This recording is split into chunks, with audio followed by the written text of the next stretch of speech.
Tayyib. So the word fiqh itself, it is from faqiha, the verb faqiha, which is to understand or to comprehend. And this is just a bit of background so we can understand the science that we're studying and the word of the science. So where do we understand where does fiqh, the outward worship and this way go back to?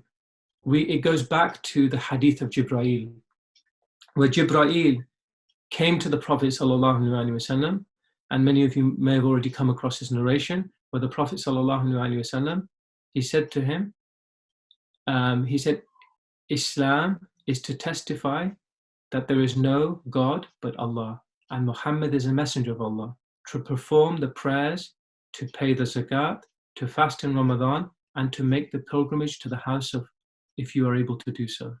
So these are where the pillars of Islam came from the tradition of Hadith Jibreel. And then we question, how do we understand how to do all of these things?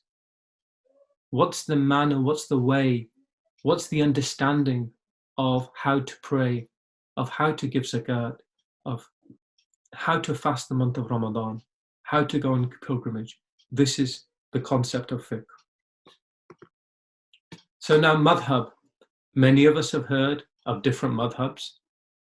So I think that, if I'm not mistaken, the Shafi'i madhab is being taught and the Hanafi madhab is being taught as part of this program. There's also the Hanbali madhab and there's also the Maliki madhab. So according to the Orthodox Islam, there are 4 madhabs, and each one of those madhabs is acceptable. Now, if we understand that, come to what madhab means, madhab literally means a path or a road entered upon, and it's derived from the Arabic dhahaba, which is to go, to take, to travel. So we're taking a path. What are we taking this path? We're taking this path to Allah subhanahu wa ta'ala in understanding how to do, to do our obligations and to do our worship in terms of the outward practice. This is what Islam is our outward worship, the practice. So some people may say, well, okay, you're talking about madhabs, but why can't I go to the Quran and Sunnah directly? Why can't we follow the Prophet sallallahu alaihi wasallam? There's people that talk about madhabs, they talk about Hanafi madhab and the Shafi'i madhab and the Maliki madhab and the Hanafi madhab. Why not just be simple, just go to the Quran and Sunnah and then understand how to pray according to the Quran and Sunnah. So let's give an example of a case here, just to illustrate a point, where Allah subhanahu wa ta'ala talks about alcohol and gambling. So Allah subhanahu wa ta'ala here, he says, يَسْأَلُونَكَ عَنِ الْخَمْرِ وَالْمَيْسِرِ قُلْ فِيهِمَا إِثْمٌ كَبِيرٌ وَمَنَافِعُ لِلنَّاسِ. They ask you about alcohol and gambling. Say, there is great sin in both, although there is some benefit for people. Okay. So, can I do it? Can I not do it? Should I do it? Let's look at another verse.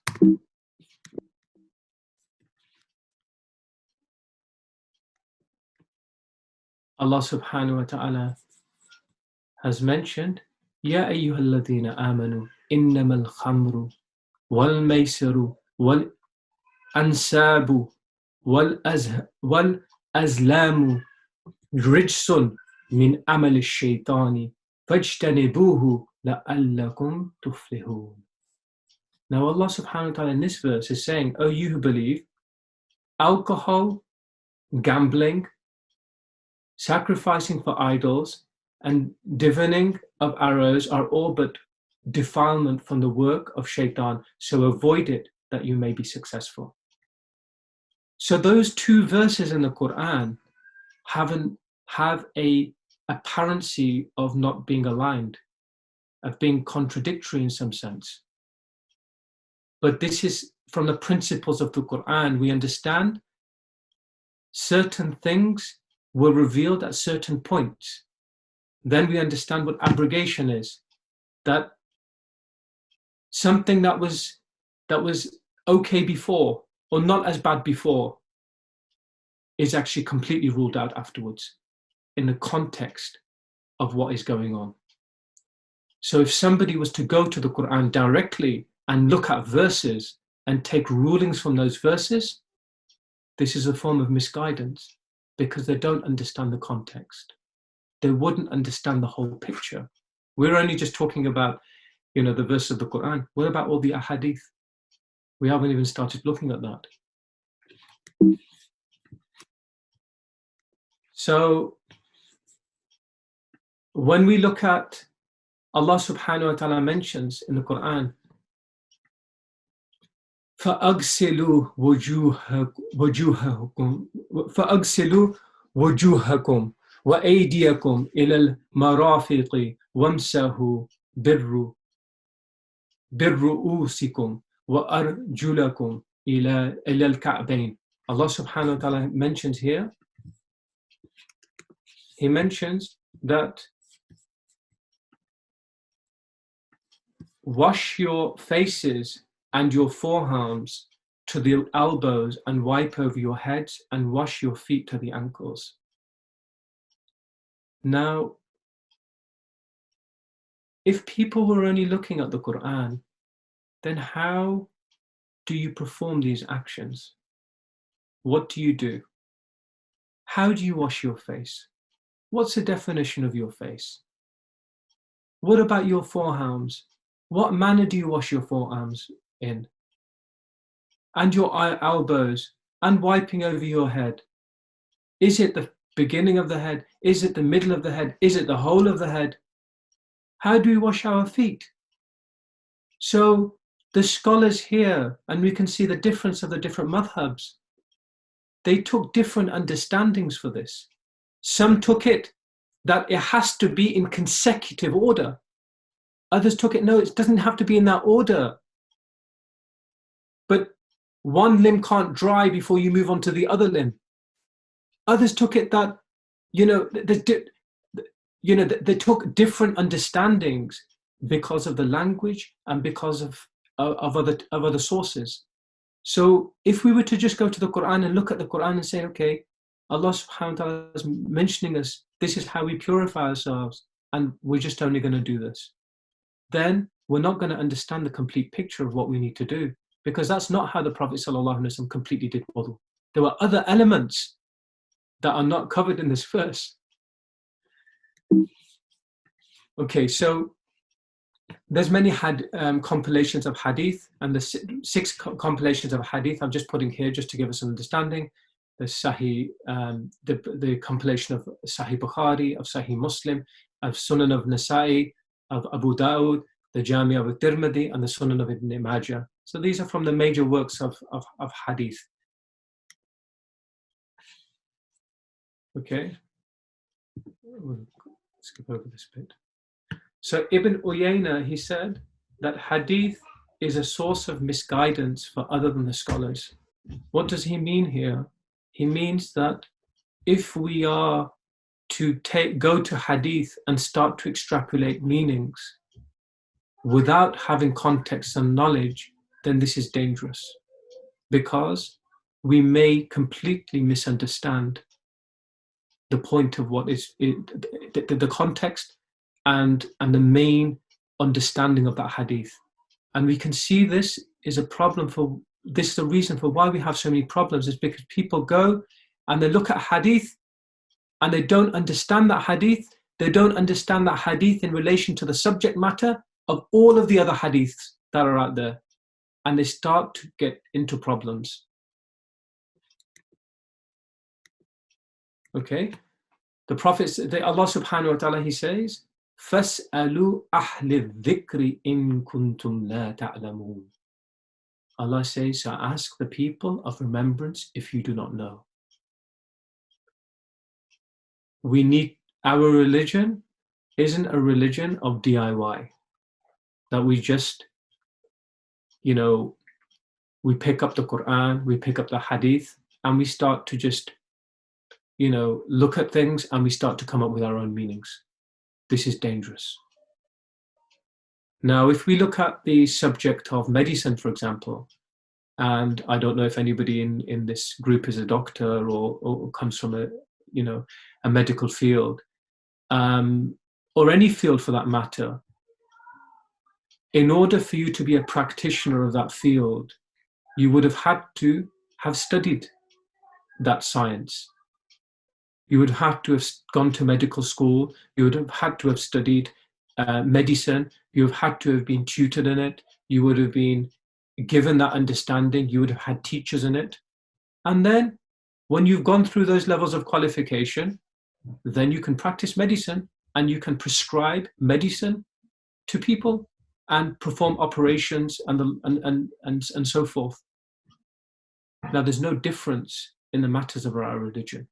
In fact, it's even more important. Why? Because we're talking about the spiritual heart, which is greater than the physical heart. We're talking about our relationship with Allah subhanahu wa ta'ala, which is greater than the body and the physical realm.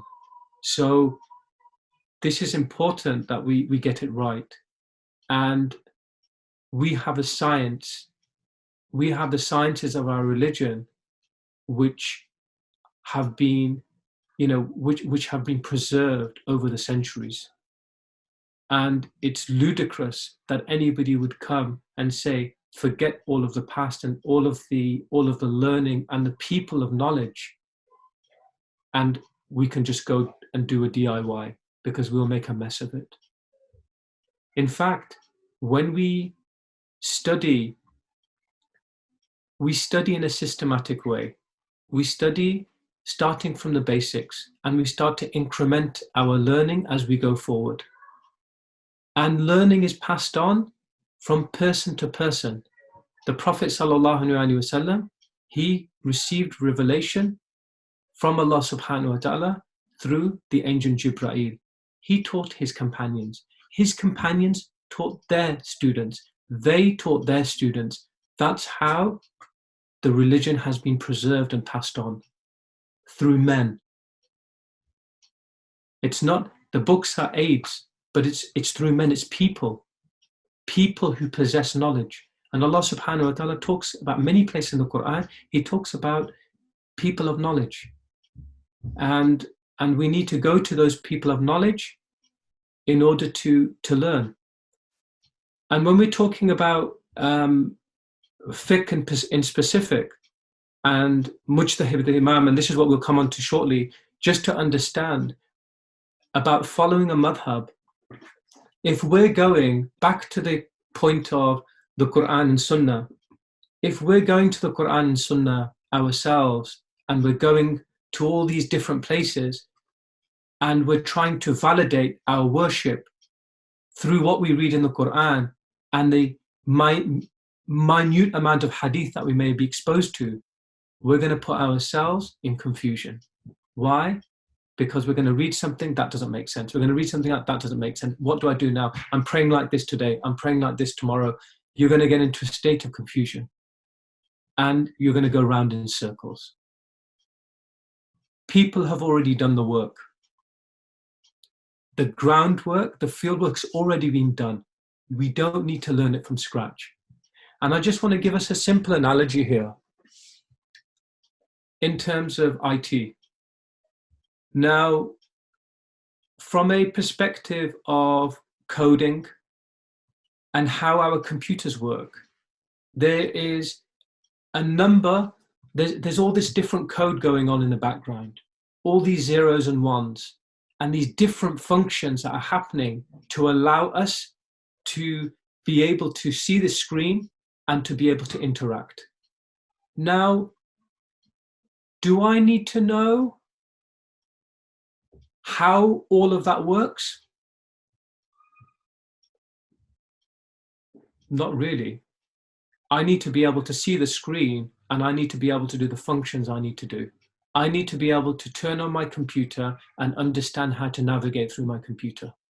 which is where you have a computer manual or a manual for whatever you have, a manual for operating the dishwasher, the washing machine, the TV, whatever tool we use.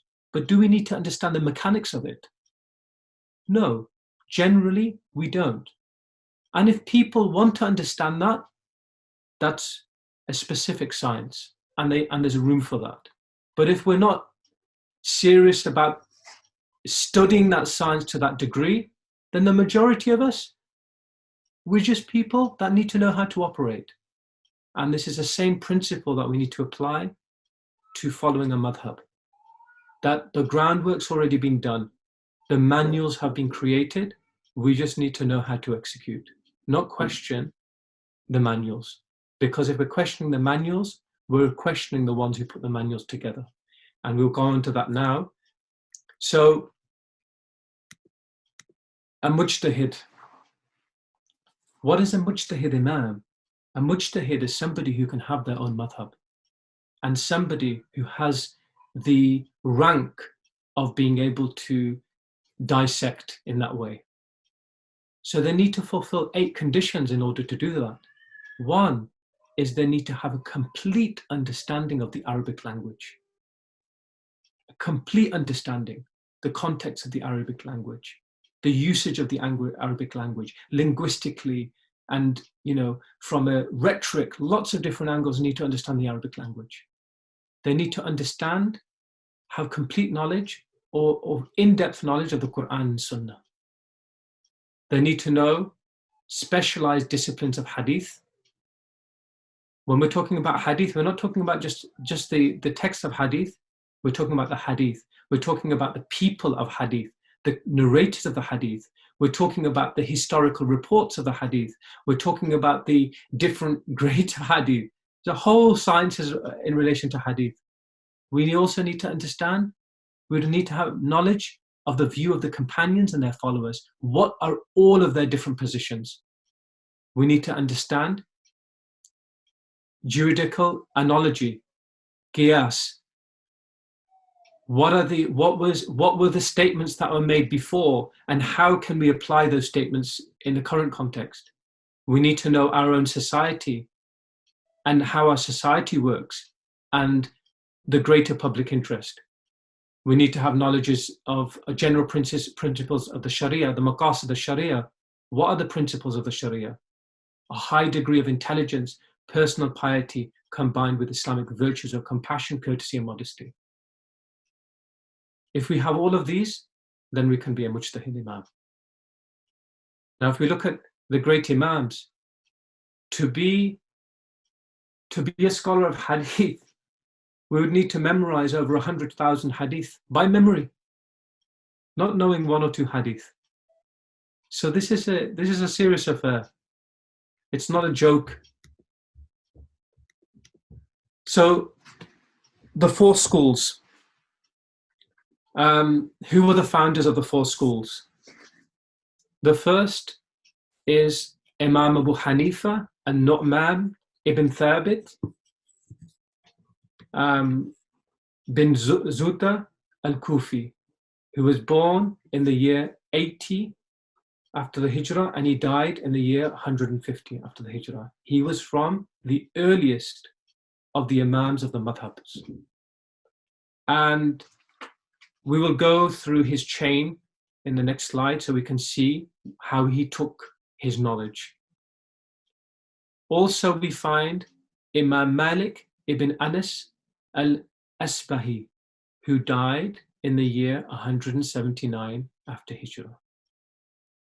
And then we see Imam Abu Hanifa. He wasn't an Arab. He was from Kufa in Baghdad. Imam Malik was known to be the Imam of Medina. They say about Imam Malik that he had such respect and etiquettes. We talked about the etiquettes of Imam Malik at the beginning.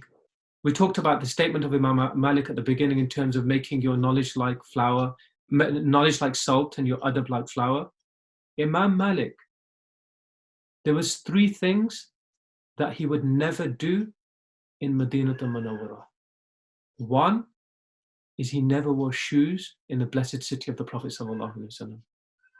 2, he never rode a riding beast in the city of the Prophet sallallahu alaihi wasallam. And 3, he never urinated in the city of the Prophet sallallahu alaihi wasallam. He would leave the city to relieve himself. This is Imam Malik. Imam Abu Hanifa, he was known, he kept his wudu, the same wudu, from the time of Isha to the time of Fajr, which means what? He didn't sleep in between. This is a level of his exertion for the sake of the religion. And then Muhammad ibn Idris al-Shafi, the founder of the Shafi madhhab, he came after, and he died in 204 after Hijrah. And Imam al-Shafi he was known to have a photographic memory, such that when Imam al-Shafi, he would read his text, he would have to cover up one page so he doesn't memorize that page, because he had a photographic memory. Everything that he saw, he would never forget. And then we have Imam Ahmad bin Hanbal al-Shaybani, who was the last of the Imams, who passed away in the year 241 after Hijrah. So if we look at the we see that Imam Abu Hanifa, he had 2 of his greatest students were Imam Muhammad and Imam Abu Yusuf. Through Imam Muhammad, he was the teacher of the great Imam Malik. And the other student of Imam Abu Hanifa, which was Abu Yusuf, was the teacher of Imam Ahmad bin Hanbal. And as Shafi, he took from Sufyan ibn Unayna, who were both took from Imam Malik and Imam Abu Hanifa. What does this show us? They're all from the same river. They had different positions, but they were all connected. And they had respect and love for one another. When Imam Ash-Shafi went to the grave of Imam Abu Hanifa, he was with his students, and he did not perform the Rafaidain, which is to raise your hands up like this and down towards your sides, as this is something that is done in the Shafi madhhab after going into ruku and coming back up. He didn't do that. And his student said, yeah, Imam, have you changed your position? He said, no, I haven't changed my position. But it's out of respect for the Imam who is buried here, that it wasn't his position. So I am, out of veneration and respect for him, I'm not following this position at this moment. This shows us the love, understanding, and respect that they had for one another. So they had different positions, and the schools are built on different positions. For example, going back, all of them are correct.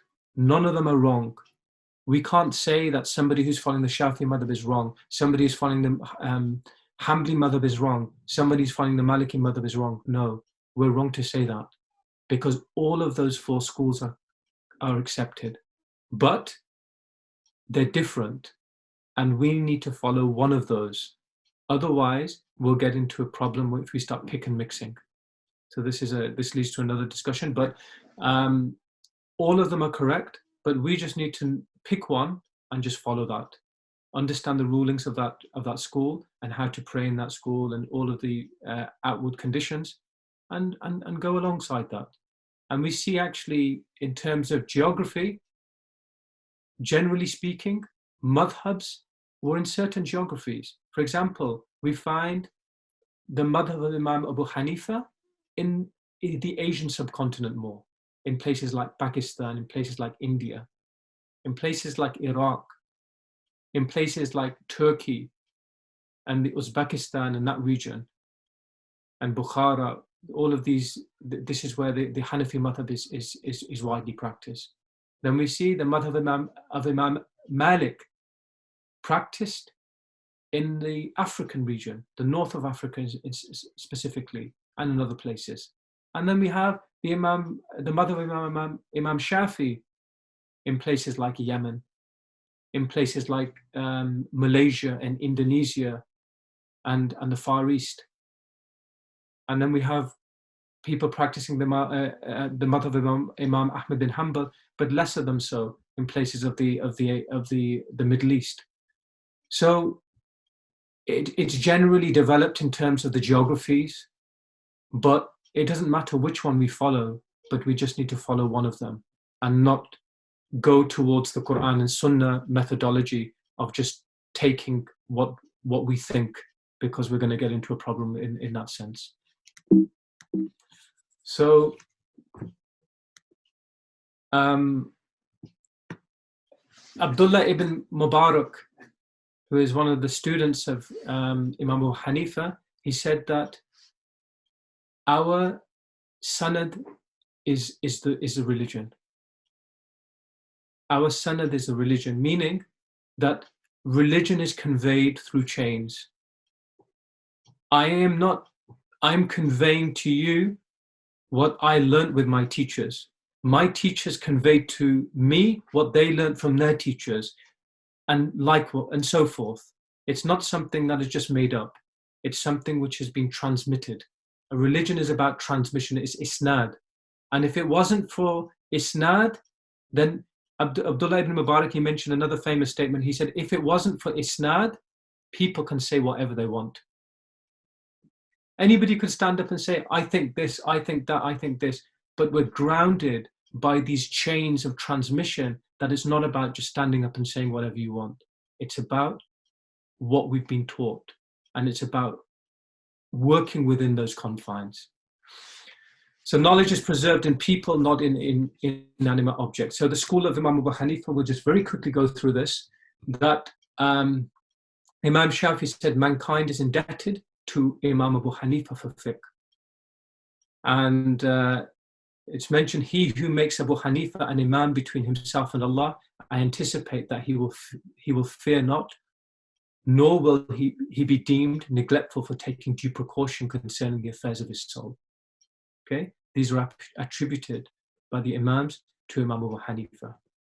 So where did Imam Abu Hanifa get his knowledge from? Okay, I want us just to think back to this point. When people say to you, but why don't we just follow the Prophet sallallahu alaihi wasallam? Why can't we just follow the Quran and the Sunnah and take from what the Prophet sallallahu alaihi wasallam did?